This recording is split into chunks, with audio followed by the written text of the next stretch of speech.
The lantern light in Reginald Coombs's law office threw long shadows across the cluttered desk when Simon McCrae slammed his fist down hard enough to rattle the inkwell and send a stack of papers cascading to the floor. The lawyer, a thin man with spectacles perched at the very tip of his nose, flinched back in his chair as though he expected the rancher to come right over the desk after him. "You heard me clearly the first time," Simon said, his voice low and absolutely certain, the kind of certainty that did not invite argument. "Add her name to the deed tonight. Ellen Dalton's name goes on that document before the sun comes up, or I will find myself a different lawyer in Abilene, and I will tell every man in 3 counties why I made the change." Coombs pulled his spectacles off and rubbed them with a nervous cloth, a habit the lawyer had whenever a situation moved faster than his careful legal mind could track. "Mr. McCrae, the McCrae Ranch deed has been in your family's name since 1861. To make a change of this magnitude this evening, without a formal wedding contract already drawn and filed, I did not ask for your opinion on the magnitude of it," Simon cut in. "She belongs here as much as I do. Write that down somewhere if it helps you understand the instruction. Ellen Dalton belongs here as much as I do, and the deed is going to say so." The lawyer set his spectacles back on his nose and looked at the rancher with something between professional alarm and genuine bewilderment. Simon McCrae was not a man given to impulse. He was 34 years old, broad across the shoulders, with hands that had worked cattle in the Kansas heat for more than a decade. He had rebuilt this ranch from near ruin after his father's gambling debts had stripped it to almost nothing. He was deliberate. He was cautious. He did not arrive at a lawyer's office at 9 o'clock at night and demand that a woman's name be added to a family deed as though it were the most natural thing in the world. But standing there in the lamplight with his jaw set and his dark eyes carrying a fire that Coombs had never seen in them before, Simon McCrae looked like a man who had finally made the one decision he should have made months ago and was not willing to waste another hour. "Write it," Simon said again, and this time it was not a demand so much as a statement of something that was already done in his own mind. Coombs reached for his pen. It had begun 8 months earlier, in the bitter gray cold of February, when the stage from Dodge City had arrived in Millhaven with a woman who had nowhere else to go. Millhaven, Kansas, in the winter of 1878 was the kind of town that looked like an afterthought from a distance and confirmed that impression up close.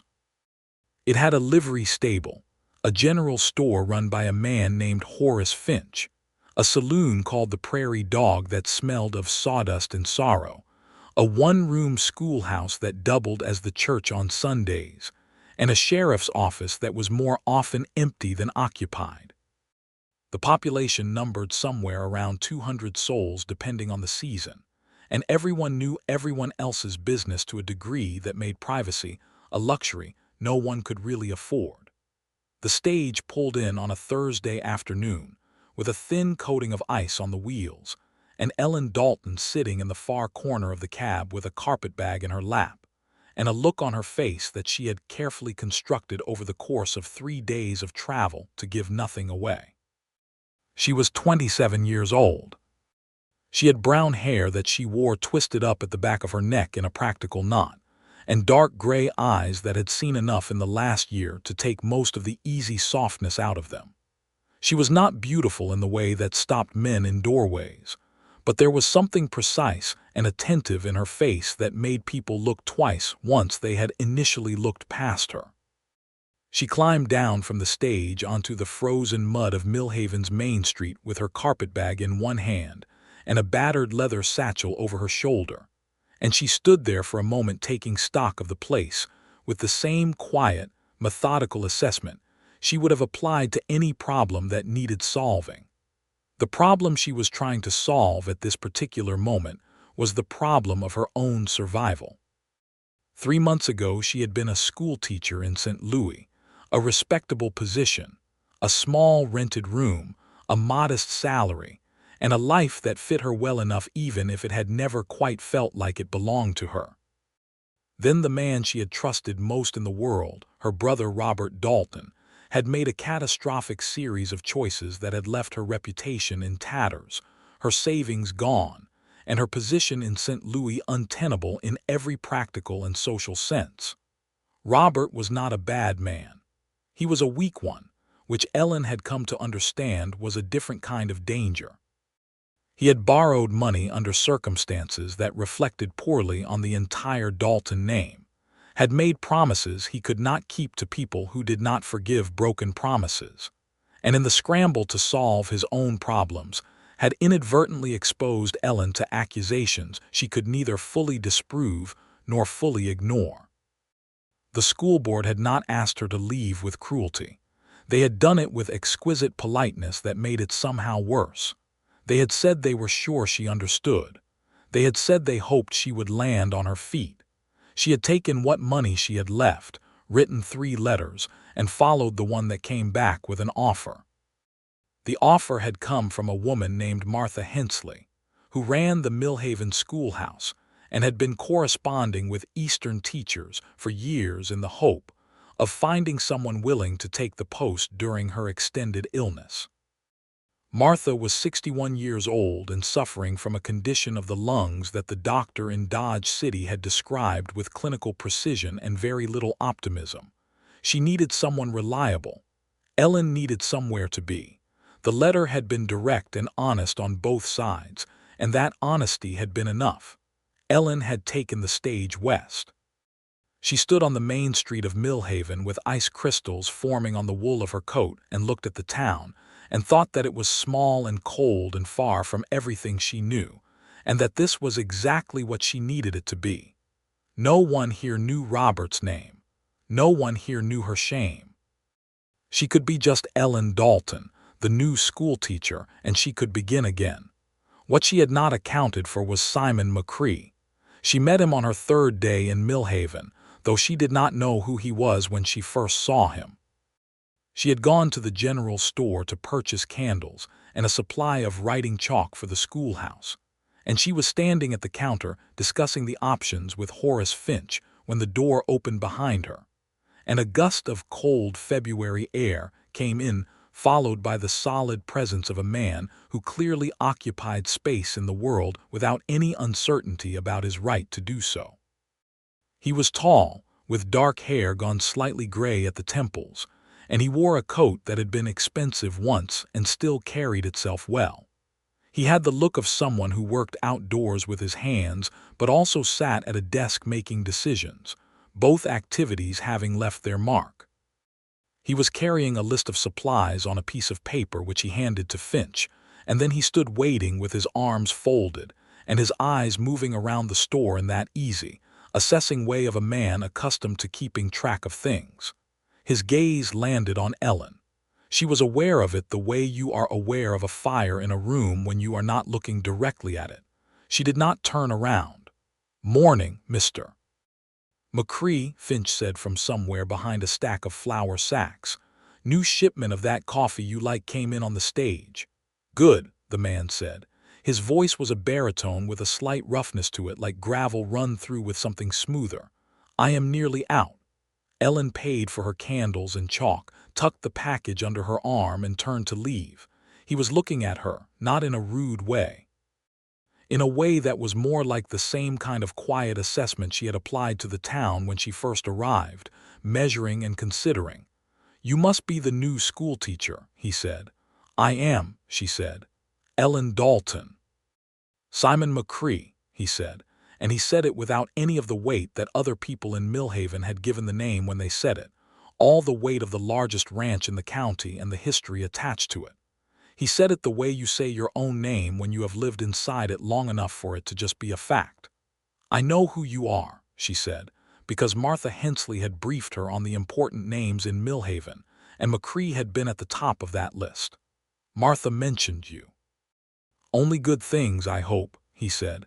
"She said you could be relied upon," Ellen said, "and that you drove a hard bargain at the cattle auctions." Something shifted in his expression. The corner of his mouth moved in a way that was not quite a smile, but was in the same neighborhood as one. "That is about right," he said. She nodded politely and went out into the cold. She thought about the meeting for longer than was strictly warranted, which annoyed her. She had not come to Millhaven to think about men. She had come to work and to rebuild and to prove to herself that she could stand on her own without anything or anyone to lean on.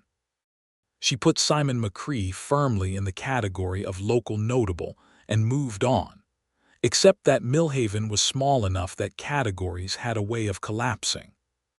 Martha Hensley's house, which she had given over to Ellen's use while she recovered at her sister's home in Wichita, was a quarter-mile from the schoolhouse and half a mile from the edge of McCrae land.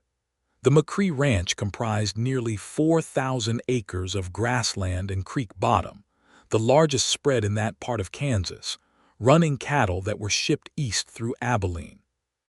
Simon employed 9 regular hands and a cook named Josephine, who had been with the ranch for 20 years, and ran the kitchen with an authority that not even Simon questioned. Ellen learned all of this from the people of Millhaven, who offered information about the McCrae Ranch the way other communities offered local history, as a foundational story that explained the shape of everything else. She learned that Simon's father, Douglas McCrae, had built the original ranch in the early 1860s before the war, that Douglas had been a man of great energy and poor judgment who had loved gambling almost as much as he loved cattle, and that by the time he died in 1869, the ranch had debts attached to it that would have broken most men. Simon had been 25. He had paid the debts. It had taken 7 years of relentless work and careful management, but he had paid every dollar, and the land was now clear and free and growing. Ellen listened to these stories with the part of her that had always found other people's lives more interesting than her own.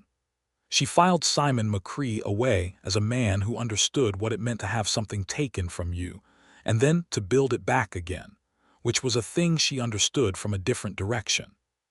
She did not expect to become friends with him. Friendship required proximity and repetition, and she did not see how those conditions would arise when he was running a 4,000-acre cattle operation, and she was running a 12-student schoolhouse. But March came in with a thaw that turned the main street to mud and brought the ranchers into town more regularly for supplies and meetings, and somehow Simon McCrae was in the general store on the same Tuesday morning she was, and somehow they fell into conversation, and somehow those conversations lasted longer each time, until Horace Finch had begun to smile knowingly at them, both in a way that Ellen found entirely inappropriate and entirely accurate. He was funny in a dry, deadpan way that caught her off guard every time. He asked her real questions about her work, not the polite inquiries people made when they were simply filling silence, but genuine questions about how the children were progressing, and what methods she used, and whether she thought Tommy Briggs was going to turn out better or worse than his father. He listened to her answers with the same careful attention he brought to everything else. She found herself thinking about the conversations afterward. This also annoyed her.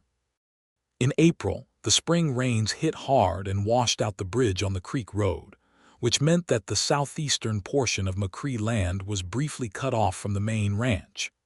Simon dealt with this practically and without apparent distress, rerouting his cattle operations through the north pasture and coordinating a repair effort that took 3 weeks. Ellen heard about this from various sources and thought, somewhat despite herself, that there was something appealing about a man who met logistical disasters with pragmatic calm rather than fury. She was teaching the children long division when he appeared in the doorway of the schoolhouse on an afternoon in mid-April, hat in hand, looking slightly muddy from the road. She dismissed the children, who left with the particular excited energy of students who have been granted an unexpected early release. "I apologize for interrupting," he said. "You did not interrupt," she said, straightening papers on her desk. "They were finished for the day anyway." "I wanted to ask you something," he said. She looked at him. He was standing in the doorway with the April light behind him, and she noticed again that he had a quality of stillness that was unusual in men his size. Most large, confident men move through spaces as though taking them by force. Simon moved as though he were simply occupying what was already his. "The Millhaven Spring Social is in 2 weeks," he said. "The ranchers put it together every year. There is music and the Finch family does a barbecue. It is not sophisticated by any measure, but the whole county comes and it is generally a good time." He paused. "I wondered if you would like to attend with me." The careful construction of Ellen's interior life, the fortress of self-sufficiency she had been building since St. Louis, registered this as a threat. "I had not heard about the social," she said, which was not an answer. "The usually goes," he said. "I thought with her being away you might not know about it." She looked at the papers in her hands, which she had been straightening for longer than they required. "I think," she said carefully, "that it might not be the wisest." "Ellen," he said with a directness that was not unkind, "I am asking you to a community event, not to the moon." She looked up. His expression was completely even, no pressure in it. No agenda that she could detect, and she was good at detecting agendas. Just the question laid out simply, and the patience to wait for whatever answer she gave. "All right," she said. The spring social took place on a clear Saturday evening in the first week of May, when the Kansas plains had finally decided to be beautiful again after a long and argumentative winter. Lanterns had been strung between posts in the field beside the Finch property, and 3 musicians from Dodge City had been engaged to provide music. A fiddle player and 2 men with guitars who knew enough variety of songs to keep people moving from sundown until the lanterns burned low. Ellen wore her good dress, which was dark blue with small ivory buttons at the collar, and she put her hair up properly rather than in the functional knot she wore for school. She was not trying to impress anyone. She was simply making an appropriate effort for a community event. Simon arrived at Martha's house at 6 o'clock driving a clean wagon, wearing a coat she had not seen before and a hat that had been brushed. He helped her up onto the wagon seat without making a production of it, and they drove to the social in the comfortable silence of 2 people who had already established that silence between them did not need to be filled. At the social, she met the rest of Millhaven and its surrounding territory. She met the Cartwright family, who ran sheep to the east of McCrae land, and maintained a cheerful rivalry with the cattle ranchers on the subject of which animal was less trouble. She met Deputy Walt Purvis, who served under the frequently absent Sheriff Henderson, and who seemed to handle most of the actual law enforcement in the area with a quiet effectiveness that went largely unacknowledged. She met Josephine Reyes, Simon's cook, a woman of around 50 with gray streaks in her black hair, and an expression of permanent shrewd amusement who looked Ellen over with the thoroughness of someone cataloging inventory, and then smiled as though she liked what she found. "He has been talking about you since February," Josephine said quietly to Ellen at some point during the evening, appearing at her elbow with a plate of food. "I am quite certain he has not," Ellen said. "You think I would lie to you?" Josephine said. "I have no reason to lie. He asked me, 2 days after you arrived, whether I thought the new schoolteacher seemed like she intended to stay or would leave in the summer like the last one did. I told him I had not met you yet. He seemed disappointed that I did not have more information." Ellen took a bite of something excellent that she later determined was Josephine's barbecued beef, and she looked across the lantern-lit field to where Simon was talking to 2 other ranchers, his head bent slightly to listen to something one of them was saying. "He is a good man," Josephine said, "in the way you say something when it is not a compliment but a fact." "I can see that," Ellen said. "Not many people can," Josephine said. "He does not make it obvious. He is too careful for that." Later in the evening, the musicians played a waltz, and Simon asked her to dance with the same directness and absence of performance with which he had asked everything else, and she said yes with what she hoped was equal composure, and they waltzed on the flattened grass under the lanterns with the Kansas stars overhead, and the sound of fiddle music that was technically imperfect but emotionally right, and she thought that she was in a great deal of trouble. She thought this calmly, the way she thought about most things, cataloging the problem clearly. She was falling into something. She could feel the ground changing under her feet. And the problem was not Simon McCrae, because Simon McCrae, as far as she could tell, was exactly what he appeared to be. The problem was her own situation, the hidden weight of Robert's scandal, the secrets she was carrying that she had not shared with a single person in Millhaven, the dark past that she was afraid would eventually come looking for her. She had not told Simon any of it. She had not told Martha any of it. She had built her new life on the silence around those events, and it felt precarious in a way that it had not felt before, because before she had not had anything here that she was afraid to lose. Now she was beginning to be afraid to lose things. They drove home through the spring dark, and the conversation was light and easy, the kind that moves from subject to subject without destination. And when he helped her down from the wagon at Martha's gate, he held her hand a moment longer than was strictly necessary, and then let go without making anything of it. She went inside and stood in the kitchen for a long time with her coat still on, thinking about the cost of wanting things. Summer came to Millhaven with the full force of a Kansas summer, which is to say that it arrived without apology and stayed without mercy. The heat bent the air above the prairie into shimmering curtains and turned the creek down from McCrae land to a thin, urgent trickle. The cattle needed more managing in the heat, more moving between pastures, more attention to water sources, and Simon was on horseback from before dawn most days, running his operation with the focused intensity of a man who understood that the work of summer was what made winter survivable. Ellen was busy too. The school term had ended in June, but she had continued to hold informal lessons 3 mornings a week for the children who were interested, partly because it was useful and partly because it gave her something to do with the long hours that might otherwise have been occupied by thinking too much. She and Simon saw each other at least twice a week. They had developed a pattern without discussing it, which was the way Ellen preferred things to develop, without anyone having to make a formal declaration that a pattern existed. He stopped by the schoolhouse when he was in town.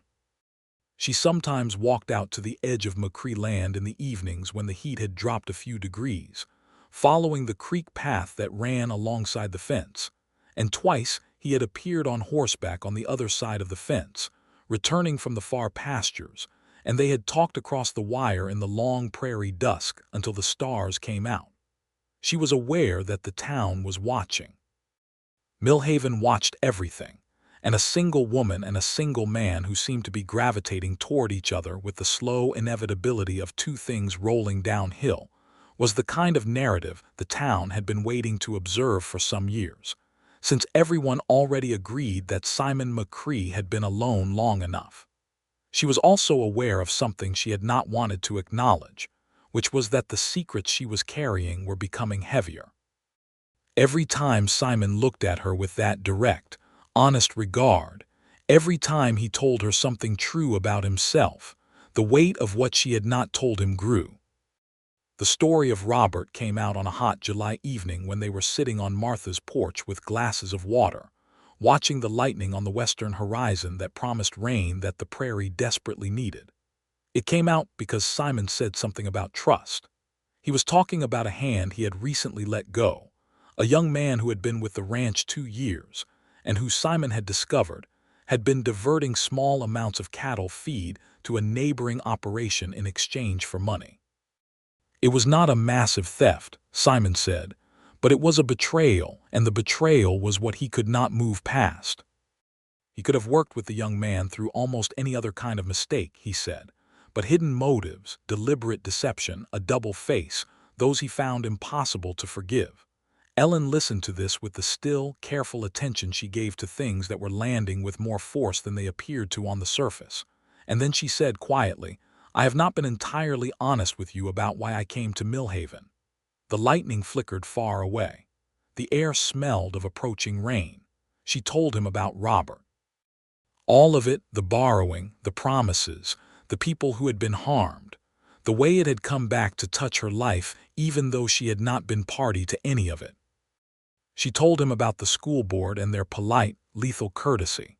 She told him that the Dalton name had taken a blow in St. Louis that she was not sure it would fully recover from, and that she had come west partly to escape that, and partly because she genuinely had nowhere else to go. She told him all of this in a level voice, watching the lightning, not looking at him, because she needed to get through it without stopping, and she was afraid of what she would see in his face. When she was done, she was quiet, and the only sound was the distant rumble of the approaching storm. "Where is Robert now?" Simon asked. She had not expected that to be the first question. "He went to Colorado," she said. "Denver, I think. He wrote me in December. I have not written back. And the people he owed money to, 2 of them were repaid," she said. "The third I do not know." Simon was quiet for a moment. "You had nothing to do with any of it," he said. "It was not a question." "No," she said, "but it did not matter." "It matters to me," he said simply. She looked at him then. He was watching the lightning with his arms resting on his knees, and his expression was the same as it always was, settled and certain, and she felt something shift in the architecture of what she had been building, something that had been load-bearing without her quite realizing it, the belief that if he knew the truth he would pull back. He did not pull back. "The third person Robert owed," he said. "Do you know how much?" "Simon, how much?" She told him the amount. It was not a small sum, but it was not enormous. "I have a contact in Denver," he said. "Let me see what I can find out." "That is not your responsibility," she said sharply. "I know it is not my responsibility," he said. "I want to do it anyway." She looked at him. She felt suddenly and completely seen, which was a sensation she had been avoiding for months because being seen meant being vulnerable, and being vulnerable meant being exposed to a whole category of hurt she had promised herself she was done experiencing. "Why?" she asked. The lightning came again, closer now, and in its brief white light she could see his face clearly, the calm of it, and the something beneath the calm that was not calm at all but was very carefully held. "Because it matters to you," he said. "And you matter to me. And I would rather say that plainly than have you think otherwise for another week."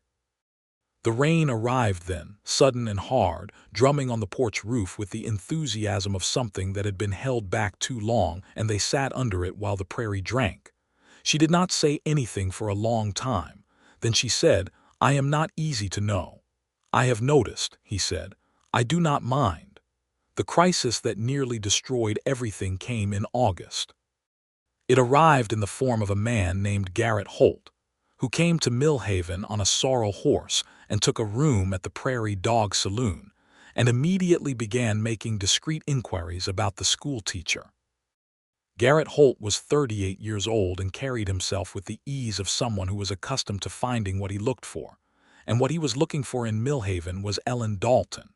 He was the third person Robert had owed money to. Ellen did not know he was in town for 3 days, which was 3 days during which Holt established a clear picture of her life in Millhaven, her position at the school, her connection to Simon McCrae, and the general high regard in which the community held her.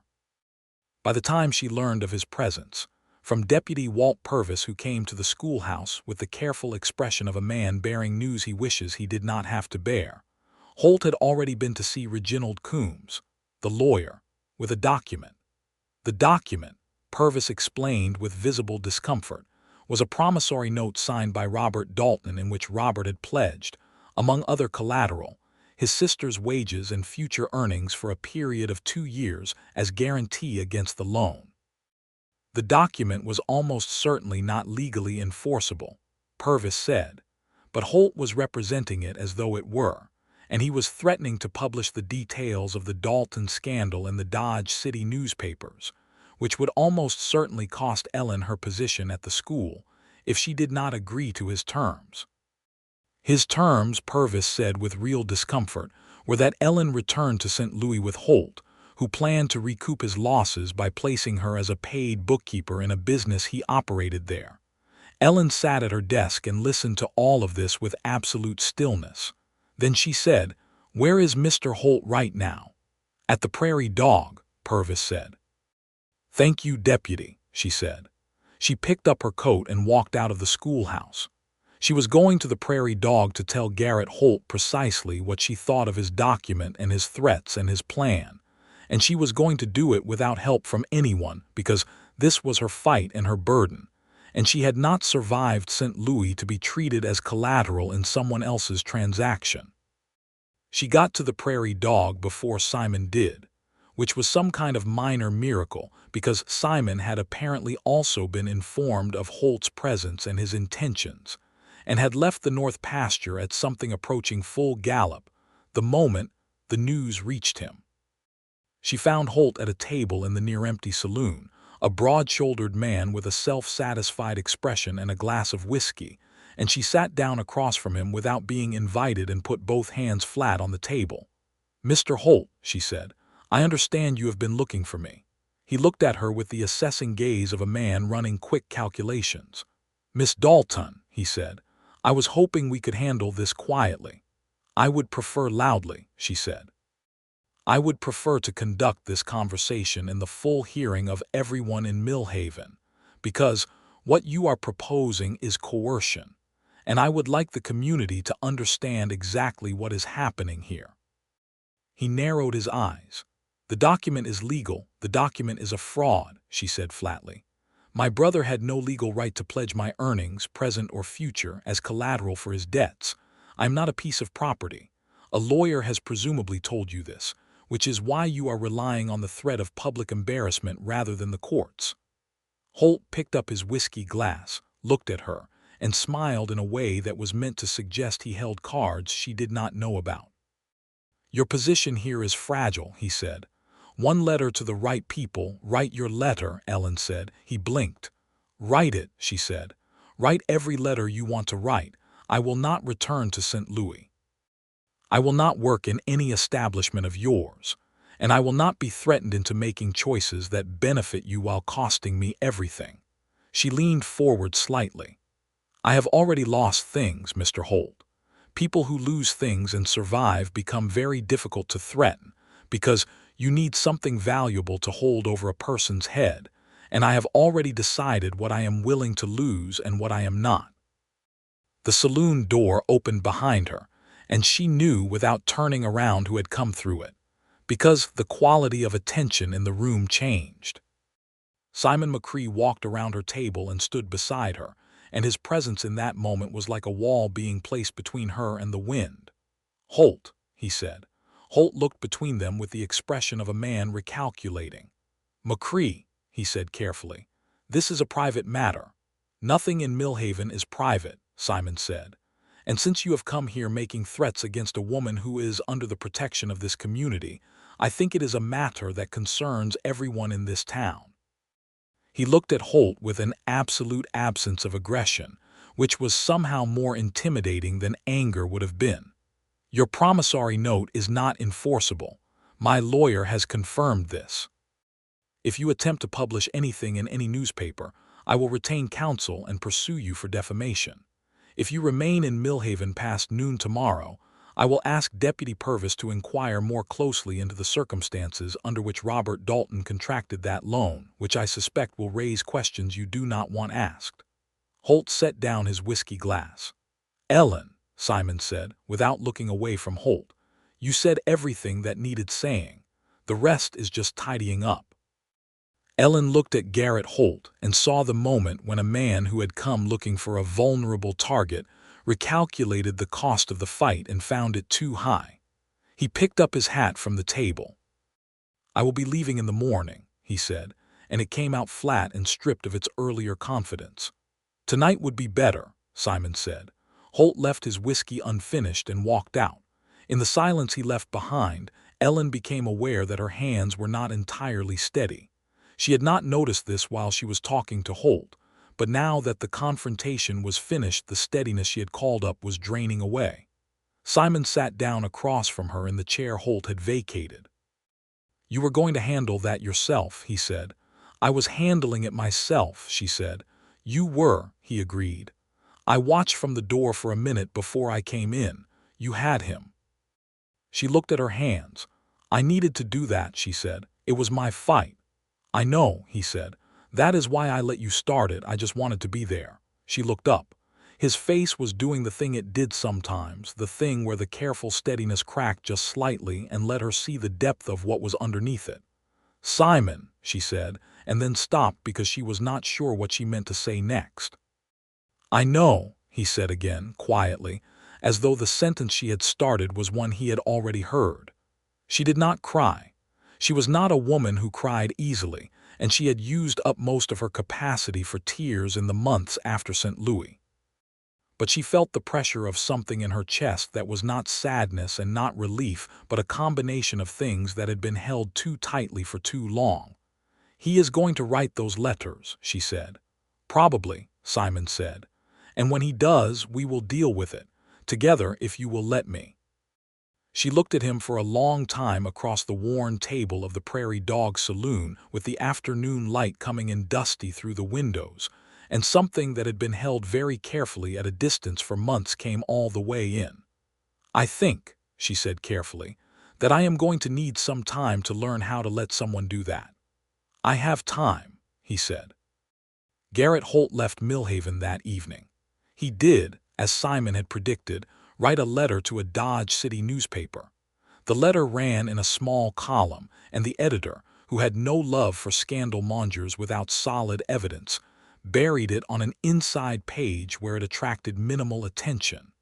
Reginald Coombs confirmed that the promissory note was unenforceable. Robert Dalton's debt to Holt remained Robert's problem and not Ellen's, and Ellen filed this resolution away in the category of things that had threatened to destroy her and had not managed to. September brought the cattle drive preparation. Every year in the fall, Simon loaded his best cattle on the rail line at Abilene, a 2-day drive east, and the ranch shifted into a particular kind of organized intensity in the weeks before. Ellen watched this from a respectful distance, understanding that this was the most important economic event of Simon's year and that it required everything he had. But he found her in the evenings. Even in the busiest preparation week, he found a way to come by for an hour, to sit on Martha's porch or walk along the creek path, and the conversations they had in those evening hours had taken on a quality that was different from anything she had experienced before. He talked about the ranch the way she talked about books, with an intimacy that assumed the listener understood why the subject mattered, not because it was obligatory but because it was genuinely interesting. He told her about the particular quality of the grass in the south pasture, and why it produced better cattle than the north, about the creek flooding patterns and how they affected the winter feed supply, about the decisions he was weighing about whether to expand the herd or improve the existing stock. She talked about the children, about the satisfaction of watching a child's face when a concept that had been confusing suddenly became clear, about the political situation in the territory regarding public education funding, about books. She was reading from the small but surprisingly good collection that Martha had accumulated over the years. They talked about their pasts in the careful, incremental way of two people who had each learned that the past can damage the present if shared without care.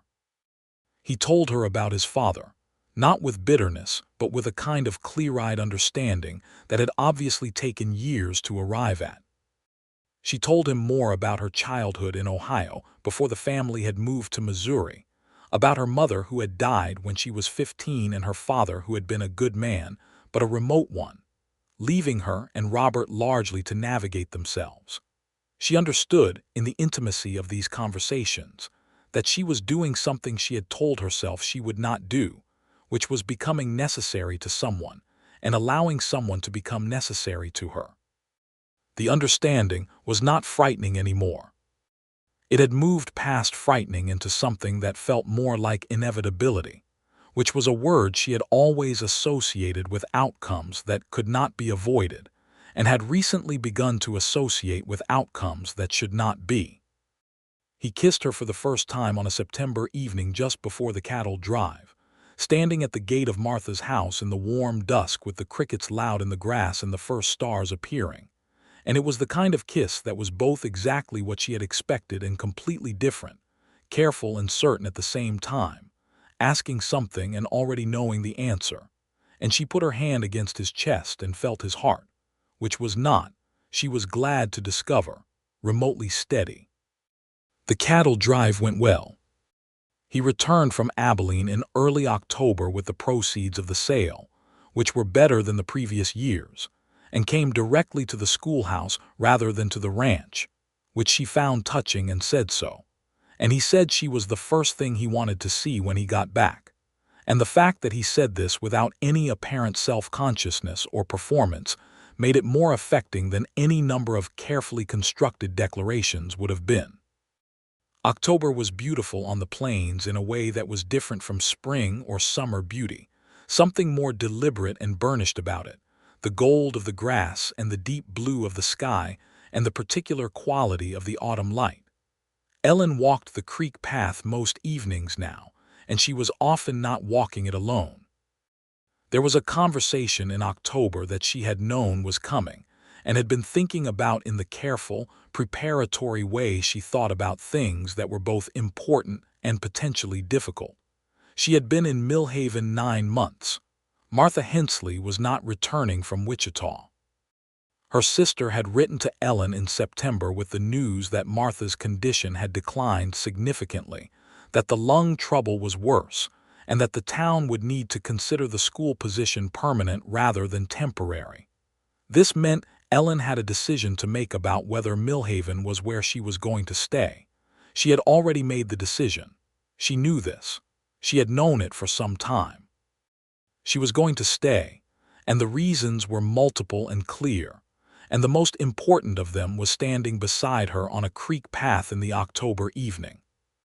But she had not said this directly to Simon, and he had not said anything directly to her beyond that one honest statement in September, and they had been moving around something that needed to be said directly for long enough that the not saying had become its own kind of tension. She said it by asking him a question. They were sitting on a flat rock beside the creek where the water ran clear and shallow over a bed of limestone, and she said, without preamble, "What do you see happening between us?" In the future. He looked at the water for a moment, then he looked at her. "I see you here," he said. "Permanently, I see us building something together. I see you teaching these children until you decide you have done enough of it, and then doing whatever comes next. I see the ranch being as much yours as mine." He paused. "I see a family if that is something you want, and if it is not, I want to know that too so I can understand what I am hoping for clearly." Ellen took all of this in with the thorough attention she gave to everything he said. Then she said, "I want a family. I have wanted one for a long time. I had decided that it was not going to happen because the circumstances were never going to be right, and I have come to understand recently that circumstances being right is a thing that happens when you decide to make them right rather than waiting for them to arrange themselves." "Is that a yes?" he asked. "It is an extremely qualified yes," she said, "in the sense that I have many opinions about how things should be done, and I am not easy to live with, and I will almost certainly argue with you regularly." "Good," he said. "I have been alone long enough that I am in serious danger of thinking all my own ideas are correct." She laughed. It was a real laugh, the kind that surprised her by arriving, and she saw the expression on his face when she laughed, something opening in it like a window being raised. "Ellen," he said, "yes. Will you marry me?" She looked at him. The creek ran over the limestone. The October light was going gold and long across the grass. "Yes," she said. They were married in November in the Millhaven schoolhouse, which served as the church on Sundays, and which Ellen had decorated with the last of the autumn wildflowers and cedar branches from the creek. The ceremony was conducted by the circuit preacher, a compact man named Aldous Graham who came through Millhaven once a month, and who performed the service with a directness and brevity that both Simon and Ellen appreciated. The entire town came. Horace Finch brought an enormous quantity of food from the store.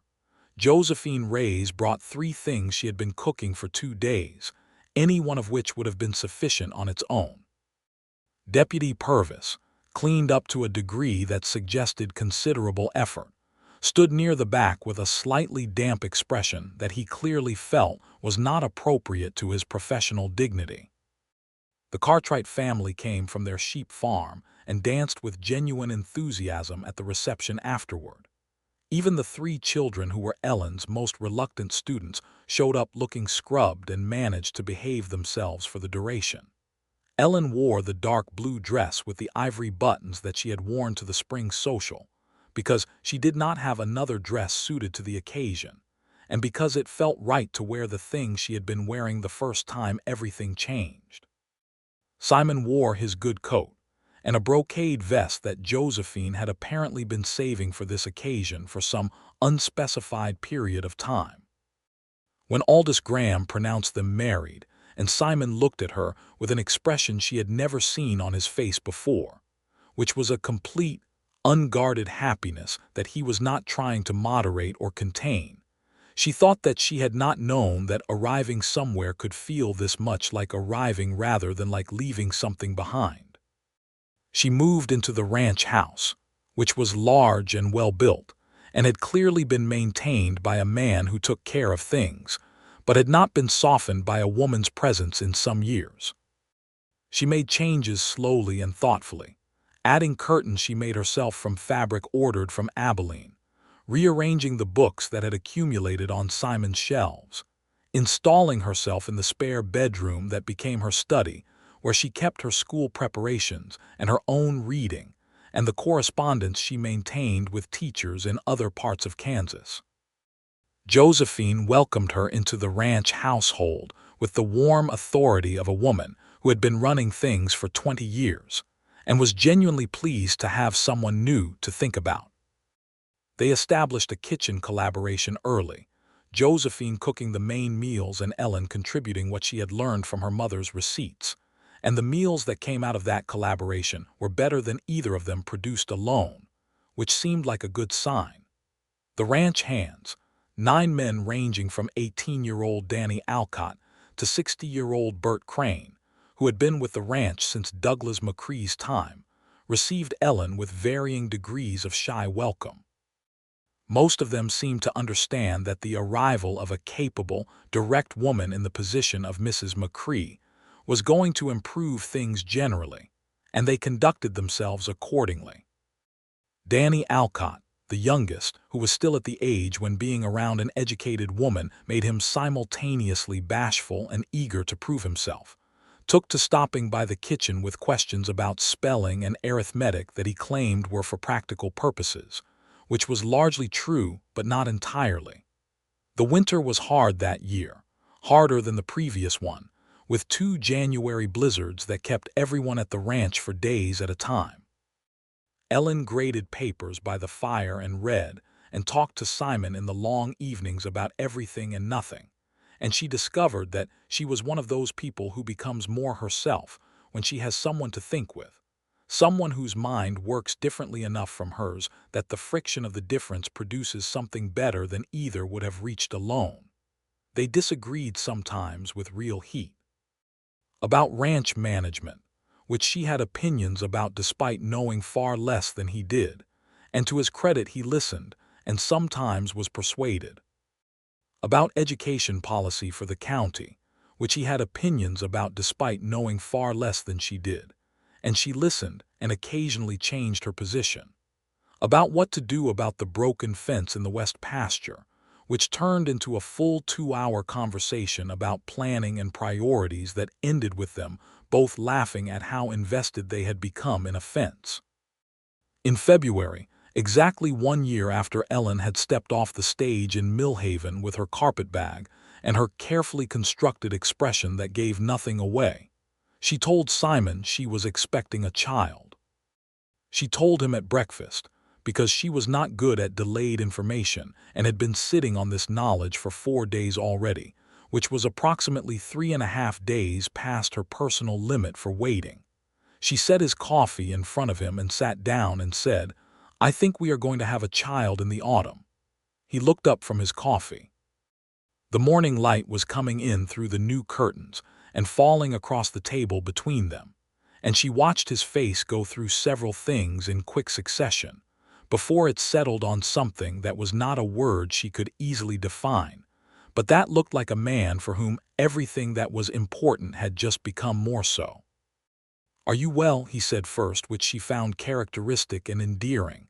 "I am well," she said. He reached across the table and put his hand over hers and held it. "A child," he said. "Sometime in October, I think," she said. He was quiet for a moment, and then he said, "I am going to be a terrible worrier about this." "I know," she said. "I will manage you." "I do not doubt it," he said. The spring of 1879 was gentler than the spring of the previous year, the rains arriving at measured intervals rather than in the destructive quantities that had washed out the creek bridge. The prairie came up green, and the cattle moved out to the spring pastures, and the schoolchildren arrived at the schoolhouse in April with the particular bright energy of children who have been cooped up inside all winter and are grateful to be moving again. Ellen continued teaching through June, larger by then and somewhat slower, but no less capable of maintaining order over 12 students ranging from 7 to 14 years old. She had opinions about this. The medical consensus of the period, such as it was, suggested that women in her condition ought to be kept quiet and away from exertion. Ellen's opinion was that teaching children was not exertion of a kind that had any bearing on the health of a pregnancy, and that the children needed her more than she needed to sit in a parlor being careful. Simon's opinion, which he was wise enough to express only once and in the most measured possible terms, was that she should do whatever she judged was best, and that he was available to be worried in private without making her feel surveilled. This was the right answer, and she told him so. She handed the school over to a young woman from Dodge City named Clara Webb in early July, a capable 18-year-old who had been writing to Kansas towns looking for teaching positions, and who arrived with considerably more formal qualifications than Ellen had brought to Millhaven 18 months earlier. Ellen spent 2 weeks introducing Clara to the children and the curriculum and the particular dynamics of a 12-student mixed-age classroom, and felt the mild melancholy of relinquishing something she had built and the satisfaction of handing it to someone good. She was not giving it up permanently. She and Clara had already discussed this. Clara would run the school for the year, and they would revisit the arrangement afterward. Ellen was planning to return in some capacity once the child was old enough, and had several ideas about how to expand the school's curriculum that she wanted to discuss with the county education board. The summer passed in the particular way of a Kansas summer when you are carrying a child, and the heat is persistent, and the days are long, and the whole world has contracted to the close circle of the things immediately around you. Simon was attentive without being suffocating, which was a balance she had not been sure he would manage, and which he managed better than she expected. He had sent to Dodge City for the best doctor available, a man named Dr. Calvin Pierce, who came out to the ranch twice before the due date and who examined Ellen with professional thoroughness and confirmed that everything was proceeding as it should. Josephine had strong opinions about the management of pregnancies that drew on a combination of medical knowledge and traditional practice that she had accumulated over 50 years of living, and she applied these opinions with the same authority she brought to the kitchen. Ellen found this combination of professional and personal expertise reassuring in a way that pure medical attention alone would not have been, and she was glad of Josephine's steady, capable presence. The child came in the first week of October, arriving with the cool autumn weather that had begun to soften the heat of the summer. The labor was long, 18 hours, and Dr. Pierce was there from the early afternoon through to the evening, and Josephine was there the entire time, and Simon was there in the next room pacing in a manner that Josephine later described as wearing a path in the good floor, and that Danny Alcott, who had been sent to the house on an errand and witnessed it, described to the other hands with considerable dramatic enhancement. When Josephine came out to tell him and stopped in the doorway with a look on her face that collapsed the distance between the solemn and the joyful, Simon was across the room before she had formed the sentence. "A son," Josephine said. "Healthy. Ellen is tired, but she is well." Simon sat down on the nearest chair, which he never did, and put his face in his hands for a moment that Josephine politely turned away from. Then he stood up and went in. Ellen was lying in the bed with the October lamp burning beside her and their son in her arms, and she looked up when he came in with an expression on her face that he had never seen there before, something completely unguarded and new. The boy was solid and red-faced and had, Simon said immediately, an expression of vast dissatisfaction with the world that suggested he was going to have opinions about things. "He has your look," Ellen said. "Lord help him," Simon said. They named him Douglas, for Simon's father, which was a decision Ellen had suggested, and Simon had accepted after a moment of quiet consideration that acknowledged everything complicated about honoring a man who had caused so much damage with a name given to something this new and unblemished. Douglas McCrae was a fresh beginning for a name that had earned a complicated legacy, and that seemed right. Douglas was, in fact, a child with strong opinions about things. He was the kind of infant who objected loudly to any situation he found unsatisfactory and expressed approval in intense, concentrated bursts of joy that made everyone in the room feel they had done something remarkable. Josephine adored him with a fierceness that was entirely disproportionate and entirely typical of her. The ranch hands visited the kitchen where he was often held in rotating attention, with the serious demeanor of men performing an important duty. Simon was a revelation with the boy. Ellen had not known what to expect, because the men she had observed as fathers in her life had generally treated infants as things to be managed by women, until the child was old enough for something useful to happen. Simon was not like this. He picked the baby up with confidence from the first week, talked to him with the same directness he brought to everything, and carried him around the ranch house in the evenings while he reviewed the account books, which seemed to both comfort the child and not impede the accounting. "You are telling him about pasture rotation," Ellen observed one evening. "He seems interested," Simon said. "He is 3 months old." "It is never too early to understand the land," Simon said with complete seriousness. She watched him walking the length of the sitting room with the baby against his shoulder and the account book open in his other hand, and she thought that this was a picture she wanted to keep, not as a painting, but as a memory, something she could return to when she needed to remember what life looked like when it had found its right shape. It was in January of 1880, when Douglas was 3 months old and the winter had settled in around the ranch like a heavy quilt, that the question of the deed came up. It came up because of a conversation Ellen had with Reginald Coombs. She had gone to Coombs's office to deal with some paperwork related to a small inheritance that had finally come through from her aunt in Ohio, a modest sum that she wanted to invest in something useful and was asking Coombs's advice about. While she was in his office, surrounded by the clutter of legal papers and the smell of ink and cold leather, Coombs mentioned in the course of discussing her options that she might consider putting money into land, as land in Kansas was appreciating.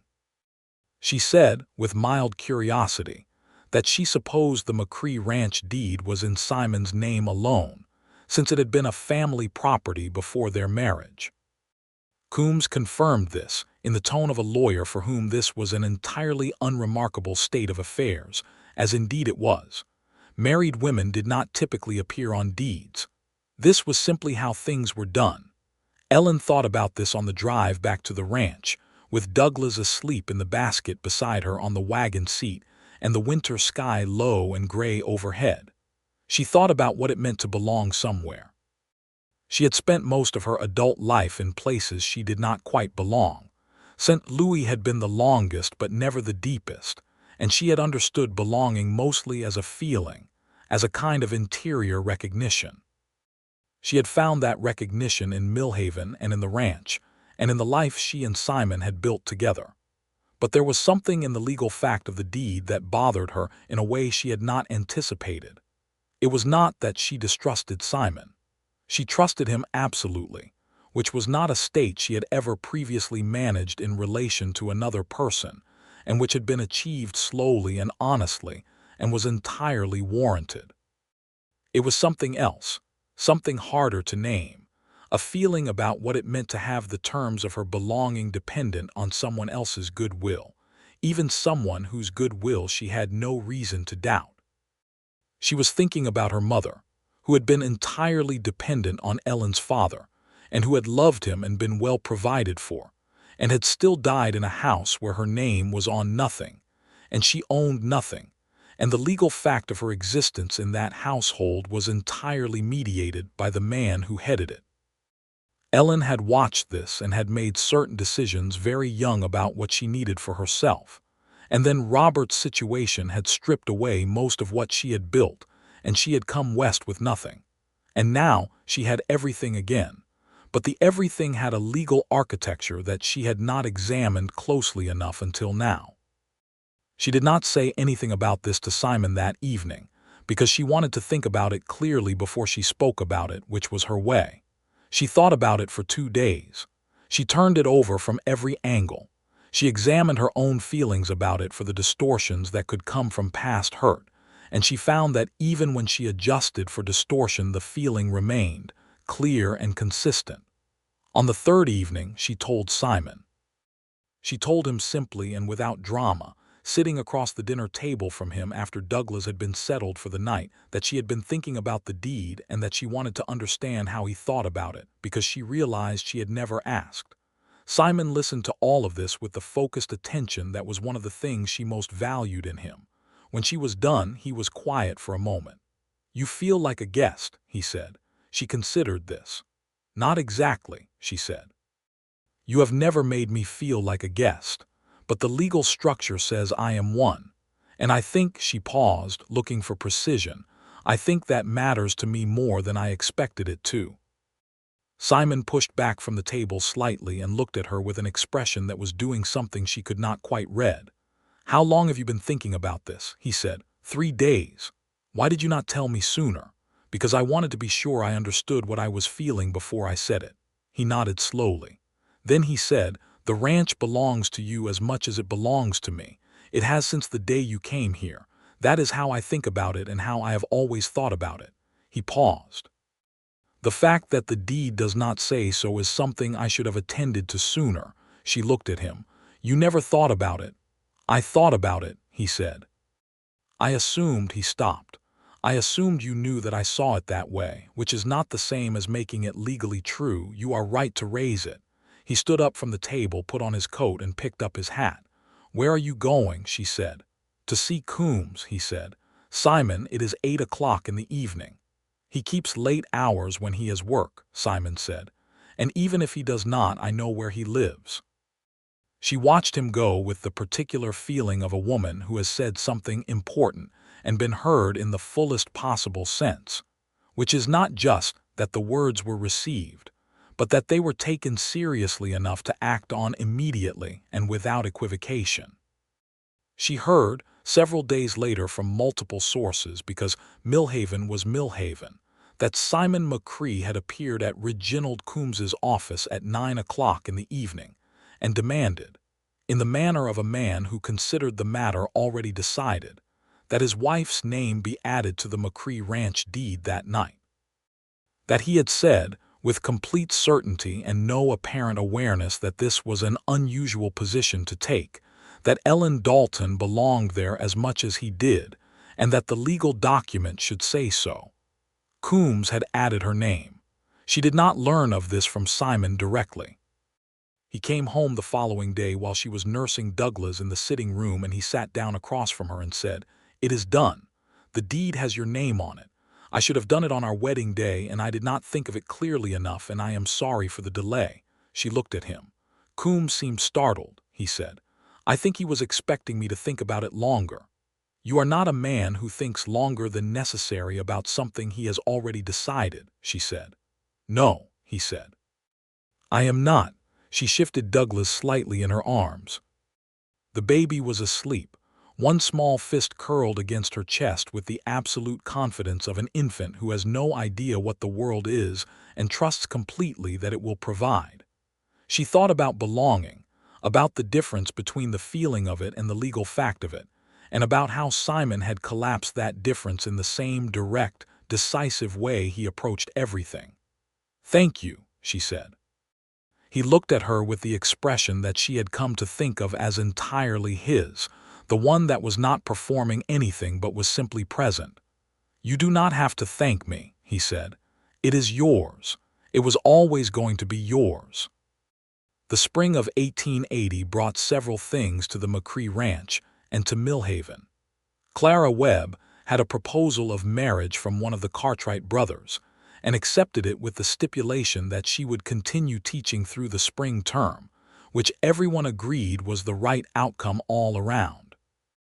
Ellen began discussing with the County Education Board a proposal she had been drafting through the winter for expanding the school to 2 rooms and engaging a second teacher to handle the older children separately, which would allow more advanced instruction.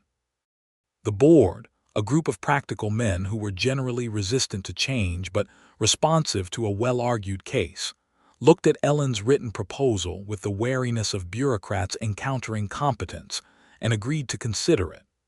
The cattle market was strong that spring, and Simon was planning to expand the herd by purchasing additional breeding stock from a ranch in Texas, whose quality he had been tracking for several years. This meant a 2-week trip in June that he and 2 of his hands would make south, an absence long enough to feel significant in a way that neither of them would have predicted before Douglas was born, and which both of them dealt with by becoming unusually practical about arrangements. Before he left, he spent a Saturday afternoon showing Ellen the full account books for the ranch, walking her through the system he used to track income and expenditure, the contracts with the railroad for cattle transport, the accounts with the suppliers in Abilene. He did this not because he doubted her ability to understand it, but because he wanted her to understand it, because the ranch was hers and she should know how it worked. She absorbed it with the same methodical attention she had given to everything else. She asked questions.